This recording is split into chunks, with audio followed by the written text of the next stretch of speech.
it's the Dallas week. We're going to go out and play our best football this time of year, and we're playing to win. I mean, that's all there is to it. It's Dallas week. The Commanders have one last chance to end the season on a high note, and they are once again making a change under center. We discuss what it means for the offense. And the defensive line has been a nuisance all season long. We go inside the film room to show you how they are disrupting opposing offenses. Plus, we send our guys down to the practice field to see how the Commanders are preparing to end their winless streak and close out the year with a win.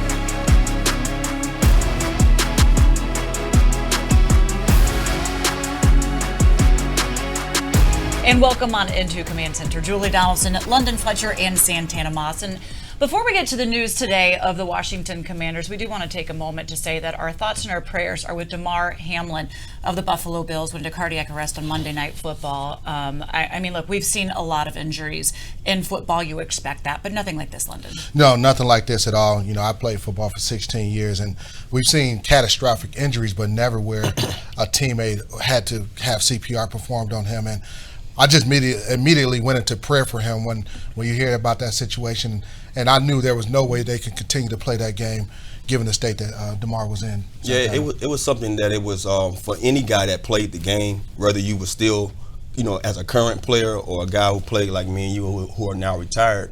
We've heard of that happening numerous of times throughout training and stuff like that. Never to see it on live television, so it really caught the eyes of everybody, and it's something that became real instant. So prayers definitely goes up, and I'm hoping and wishing and praying, man, this guy just have a second chance of life. And you've seen how the two teams have come together to try and support him, the fan bases as well. And of course, all across the country, that is exactly what is happening, because it is life at risk here right now, much more than the game of football. Now, when the Commanders do take the field for their season finale against the Cowboys, rookie Sam Howell will be making his first career start. In the preseason, he completed over 62% of his passes for 547 yards, a touchdown, and an interception. The move comes a week after Carson Wentz returned to the lineup, throwing 124 yards and 3 INTs. I spoke with the coaches, talked to some of the team leaders, and talked with some others about it. And we feel that this is an opportunity for us to give Sam a chance to show us what he's capable of. I think that the opportunity is going to be a good one for him to go out and play football and just kind of show us. I mean, we're not going to judge everything on Sam based on just one game. We are going to get an opportunity to see him and see how he prepares and gives himself the opportunity to play. Well, they knew that they wanted to be able to see what they would have in Sam Howell. Of course, there was talk that maybe it would be Taylor Heineke taking back over, but head coach Ron Rivera talking about, after talking with players and coaches, it's going to be Sam Howell. He did take the first team reps. What do you make of this move, Santana? I think it's good for Sam. You also want to go out there with a winning chance and give him a chance to go out there and help this team win, but I think it's good for his development, and then you get a chance to give him something to work on for this offseason. You get a chance to watch him, have him on tape, and say, okay, this is what we need to work on. This is what we got going forward. Do we need to get another quarterback or not? This is the move I expected to make, and I was hoping to see we know we have in Taylor. Obviously, Carson's more than likely, well, not more than likely, he's not going to be here next year.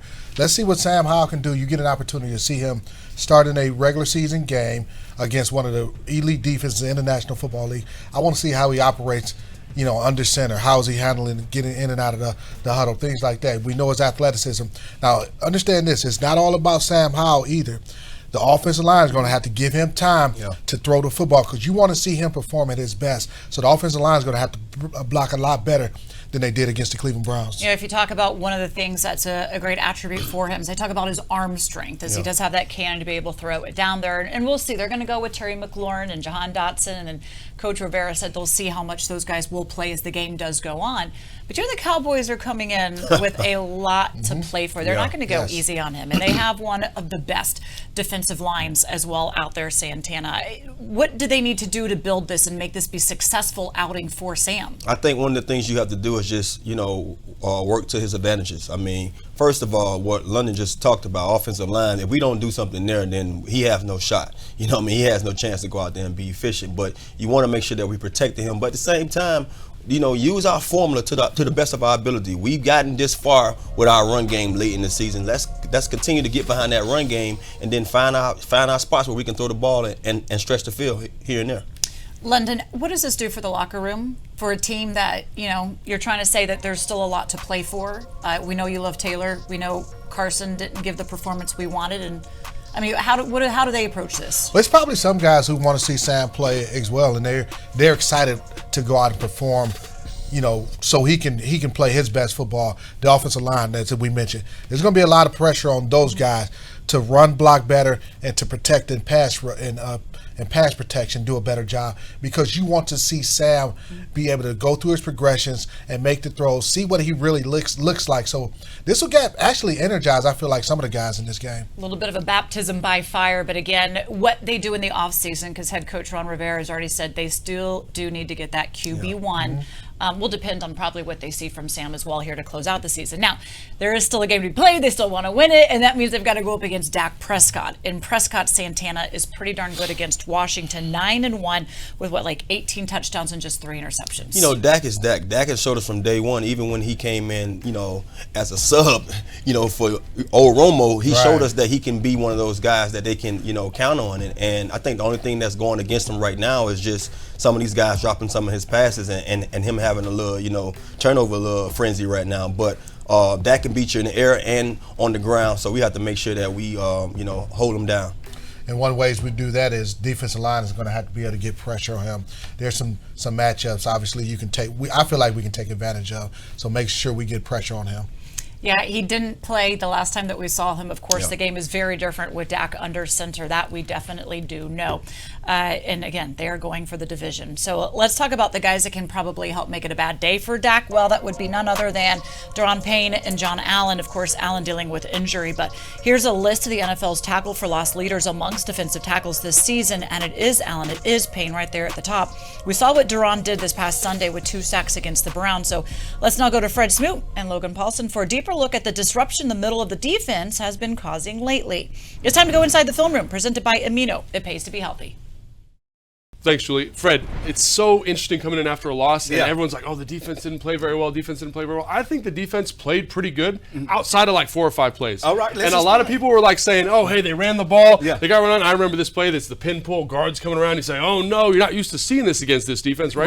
We're not. Because they've been so good this whole year. They get all the way down inside the freaking 10-yard line that my heart's racing. I'm like, everybody's oh, no. panicking now. Everybody's panicking now. Yeah. But I will say, you get to see why this defense has been playing better and why I think they had some good plays outside of those explosive plays. All right. So let's take a look at this. They motion Cooper into the backfield. You get your best receiver matched up with the linebacker here. That matchup favors them. Really good job by the Browns. Really good matchup. Really good way to beat you with the pen and the paper here. I love that. Beat you with the pen and the paper. That's great. So he's going to run out here, going to run an angle, and quite frankly, I expect Cooper to win. And what does he do? He wins. He wins, and that's what you expect. But this is a team game, Fred. Yeah. You get a lot of support from the defensive line here, so he wins. This is open, right? This is open. This is 6 points right now. You talk now. about NFL open. There it is. That's open right there. But hey, man, we got guys on this team too, and we get guys like role players. F.A. does a great job beating a Pro Bowl tackle. Yeah, Pro Bowl tackle here with it set up here, and like you said, he's going to get on Jamin Davis and be open like a 7-11. Never closes. But here is where the game is won at. Yeah, and these guys all had a great game. Everyone, they get a circle here, Fred. They'll get nice. These guys all did a great job. F.A. does a great job here, and everyone says, oh, F.A. missed this sack. He's laying off too early. But what I like here, Fred, is yes, that is true. Yeah. But look at these guys in the back end, Fred. Yeah. We're matching. We're covered up. Where's my man? There's nowhere to go with the football. Yeah. And then we get Mayo run into the football like an absolute madman. He also had a great game. He did. And he ends up getting a sack for this because he has great pursuit to the football. So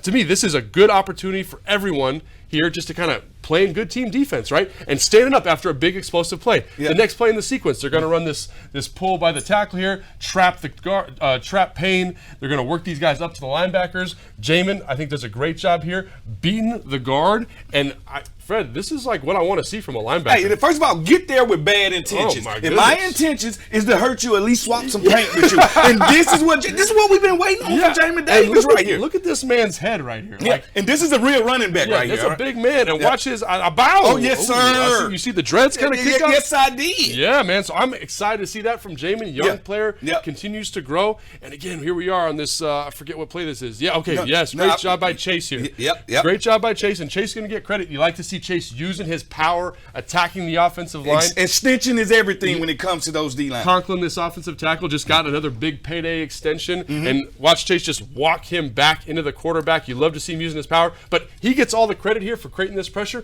But Fred, what do we got here, man? We are matched up. Everybody's Where doing their is job. he supposed to go with the football? Nowhere. He can't. And so after that big run play, to get them to step up like this And is settle down. Yes, settle down. Say we got to make a play. Yeah. They step up. They make a play. And I just want to point this out. This might seem like nothing, Fred. Yeah. But when you run to the football, not a single bad thing happens. Not in life. Run to the football. And because what is this, Fred? This is his record-tying sack. That's 11.5 right there. 11.5. On something that For the wouldn't- franchise right there. Inside D tackles, he has and he leads all of them in sacks. And so right now. great job by there, just running the football, and everyone's staying home, doing their job in the back end. And so I see this, I say, man, gave a big play, but they are stepping up big here. Then they had the field goal penalty. They took the points off the board. They come in, they're going to run a quarterback draw right here. They Jamin Davis is matched up with Hunter out of the backfield. Watch how they free release it to open it up. They say, get out of here, back. Jamin says, I got to match it. Okay. They're creating a void here in the A gap. Yep. And what does Forrest do? What does Payne do? What does Chase do? I discipline. Yes. I discipline. What am I looking at and do I attack when Yes. I see what's going on? Mayo right there, Forrest right there. Let's meet at the party. Yeah, let's meet at the party. And you also mentioned this, we were watching the clip. Payne, man, he's got his arms extended. He's like, get off me. And you mentioned his vision too. Yeah. Everyone's doing a great job making a play for the football. And that's a 4th down stop. And so that big run, which everyone was freaking out about, my heart was racing. 6-point swing. Yeah, doesn't matter. Yeah. Great job stepping up and making a play. And so I see these pieces and I see these elements that say, these guys knew what they were doing. Let's take a quick look. Bang, bang, bang. These guys all doing what they're supposed to do. And that's good defense. That's winning your physical matchup. So people were frustrated. I understand that. Yeah, we I totally get understand. it. But there's also a lot of good things this group did, and hopefully they can carry some of this in the last game of the season against Dallas and into the offseason. That segment was presented by Amino, and they are giving away tickets to Sunday's season finale. Amino Rewards is a health and wellness company focused on rewarding those who are active. This week, they're giving away 20 pairs of tickets. To qualify, follow them on Twitter or Instagram at Amino Rewards to enter the contest, or download the app at aminorewards.com. Still to come, we are sending London and Santana down to the practice field as the team prepares for Dak Prescott and the Dallas Cowboys. And this weekend, the Commanders will honor legendary quarterback Sonny Jurgensen at their game against the Cowboys that fans will not want to miss. More details when we return to Command Center.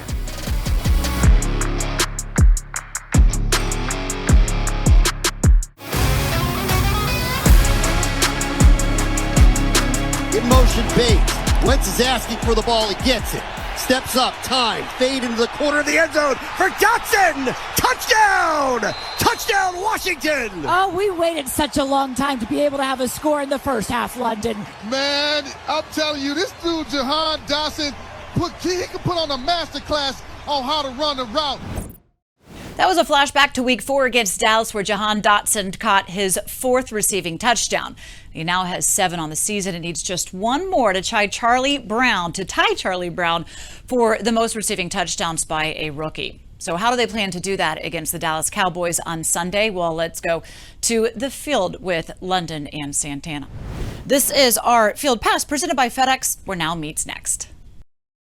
Santana, last week, Coach Rivera made the switch from Taylor Heineke to Carson Wentz at the quarterback position. And this week, we're going to Sam Howell as the starting quarterback. Santana, what are your thoughts on this? You know, I was kind of wishing for that. I was hoping that we get the chance to see the kid. I know he hasn't played all year, but you got to think just a couple of weeks ago, he was our backup, behind Heineke. So if anything would have went wrong, he would have been the guy. So I'm looking forward to us closing this season out with the best that we can, but you want to see what we have in Sam, just knowing that this offseason we're going to be shopping, for that QB1, and you never know, you might have one right now, at home already. Yeah, and I'm glad that he's going to get an opportunity to go through the full week of preparation as the starting quarterback, having taken all the number 1 reps, getting the timing right with the wide receivers, getting it for the offensive line, getting used to his cadence and at the huddle, or not on the huddle, but at the line of scrimmage, all those different things that they're going to have to get used to. One thing that's going to be key is the game plan. What Yeah. type of game plan is Scott Turner and the offensive coaches? What type of game plan are they going to draw up to maximize his abilities and his talent? And that's one of the things that's I've been replaying in my head, for the most part, just knowing that, you don't want to have this kid running for his life. So you have to make sure that you have a game plan, one that he can run that suits him, suit his ability, his athleticism, and then two, he's not sitting there in the offseason thinking about how many times he can replay Lawrence or Parsons them teeing off on him. You know what I mean? You want to make sure that you protect him so he can be able to be back there comfortably and go out there and execute the plays. Well, that makes me think about the first time we played the Cowboys down in Dallas, and we were coming off that game where Carson got sacked 9 times by the Philadelphia Eagles. It was a huge, heavy run-centric offense. Yeah. Actually ran the ball well. Penalties ended up kind of costing us in that game. Yeah. I'm assuming they're going to still rely a lot on the run game, but the offensive line in particular, they need to run block better than they did against the Browns. Yeah. But there's going to be some times where you have to pass the football. You have to drop back. Everything won't be a play action pass. The offensive line, they're going to be challenging. They're going to have to hold up their end of the bargain in terms of protecting him so we can see exactly what he has. Well, and hopefully, I hope we get him in a rhythm first. I don't want to see him dropping back and saying he got to go find a guy on a 15-yard dig or a 12-yard curl. Let's get him in rhythm with some short passes, here and there. You might get him a slant here, a now route here, or just a swing out of the backfield. Get him going, get the arm going, let him see that he can, hit some guys. So now he's confident in whatever shot he takes going forward. But more than anything, we got to be behind a run game. We got to have something working and not sit him back there and have a pass-happy offense. Now we having those guys chopping at the bits and ready to tee off on them. As a receiver, you play with a lot of different quarterbacks. You play with some rookie quarterbacks. Yeah. You play with some veteran quarterbacks. What do you think as far as from Terry, Jahan, Curtis, those guys? What do you think they can do to help out, Sam and making his first start? Just get open, man, and just allow him to know, and you don't have to get in his ear. Quarterbacks feel it, and most of the quarterbacks who can read it, they can see, oh, he was in that window. And then they might mention it to you, because I've had a lot of the good ones. They will always ask me, Tanner, you was open? And as long as you're assured, I'm like, yeah, I got you. Because even if you wasn't, if he throws to you, make sure that the other guy's not going to get hold to that ball. So you just let him know that I'm going to be there, but you do so by getting open, making sure that you show him in his progression, because they're going to show him on the sideline too. When he come on the field, he get that clipboard, he get that little, whatever you call it now, the little tablet. Yeah, the tablet. Yes. He's going to see, okay, he did come open. So we come back to that play. I know if I see the same defense, I can read it out the same way. I got my second read or my third read, or if I don't have my first read. So just get open, man, and make sure that he's sure that you're going to go out there and play your hardest for him. So the Cowboys are coming to FedEx Field this Sunday with kickoff set for 4:25 p.m. for an NFC East matchup you don't want to miss. Be there to cheer on your Commanders in their final regular season home game and witness the Sonny Jurgensen number 9 jersey retirement ceremony at halftime. Visit commanders.com/tickets to get your tickets today. And still to come, we've got the guys back in studio to take a trip back to 2012 season finale when Washington hosted the Cowboys in a battle for the division title.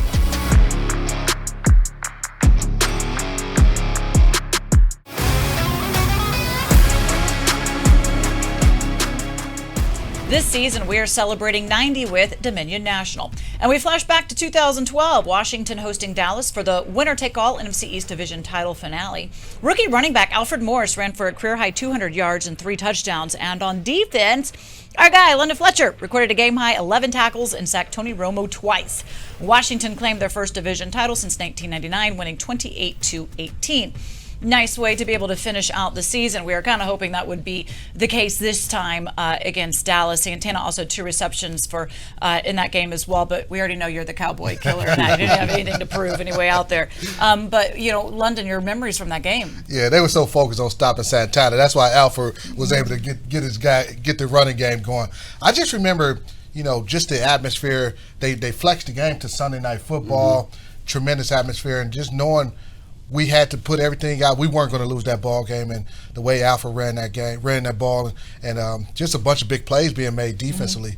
That's a night in the game I'll never forget. Well, I wasn't the Cowboy killer in those days. 2012, I did lead the team with 8 touchdowns, but I remember that particular game because to start our first offensive drive, I had to go block a DN. And I remember coming off the sideline and Kyle Shanahan looking at me and saying, that's the way to set the tone. So I tapped into another part of my game and showed those guys that you have to be a veteran. But I remember that all too well, man. I remember telling RG3 thank you, because feeling like, me in London, we was long in the tooth at the time, and we was trying to see the postseason again, and we got a chance to see it again. Didn't tackle too many DNs in your career? No, I haven't. I can only imagine how that would go, Santana. Well, you know what?